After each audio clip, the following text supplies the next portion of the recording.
You'll never be as good as your sister. That was my father's voice, hard as stone, dismissing me in front of the whole family like I was an intruder at my own table. I stood. My chair scraped the floor with a sound that cut through the room. I looked straight at him, then at my mother, and finally at Rachel, the saint they worshipped. Then tell her to pay all the bills, I said. My voice didn't shake. I'm not sending money anymore.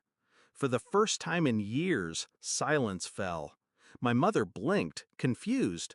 What money? We never received a single dollar from you. And there it was, the moment I had been waiting for, the crack in their perfect illusion. It started 5 years ago, when my parents begged me to help keep the family afloat. Rachel was in college, living the dream, while I was grinding 2 jobs, stacking hours until my lungs burned. They told me, if you love us, you'll help. I wired money every month, rent, utilities, medical bills. I didn't eat properly for years because I believed I was carrying us all. They never said thank you. But I told myself love didn't need gratitude. I believed that until the day I overheard my mother on the phone with Rachel. He's useless, always will be. We can't rely on him for anything. I froze. My fists clenched, but I stayed quiet.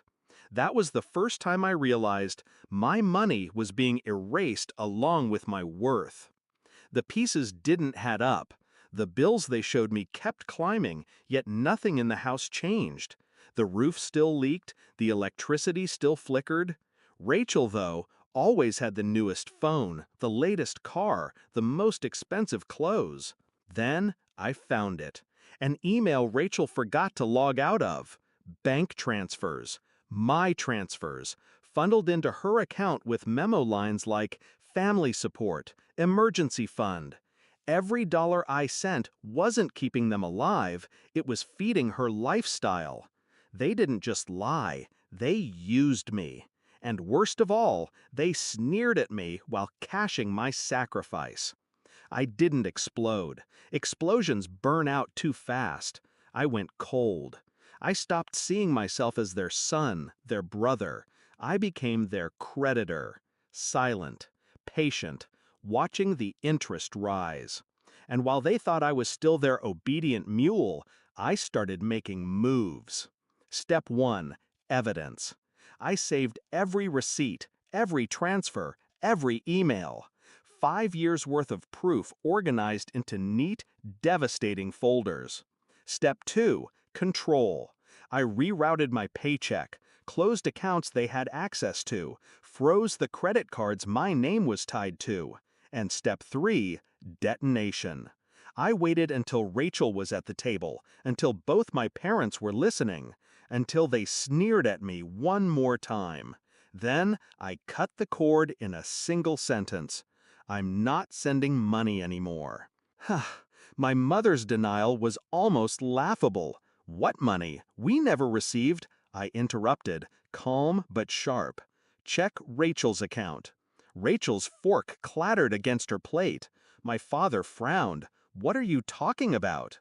I pulled my phone from my pocket, slid it across the table. On the screen, folder after folder of transfers, screenshots, bank logs, their names, their signatures, her account. They leaned in, and I watched the blood drain from their faces. 5 years of sacrifice laid bare in black and white. 5 years of betrayal, no longer deniable. Rachel's lips parted, but no words came. She knew the game was over. My father finally spoke, his voice small for the first time in my life. Why didn't you say something earlier? I leaned closer. Because I wanted you to believe your own lie. I wanted you to sneer while you stole. I wanted this moment, when the mask rips off and you see what you've done. Silence. Heavy. Suffocating. And then I stood. Rachel can handle the bills now. After all, she's the good one. I walked out that night and didn't look back. They called, they texted, first with excuses, then with begging, then with threats. I never replied. The last message I received from my mother read, "We need you, please." But the truth is, they never needed me, not really. They needed what I could give them. And now that the supply is cut off, they're left with each other, the golden child and the parents who raised her to consume. I'm free. They told me I'd never be as good as my sister. They were right. I'm better.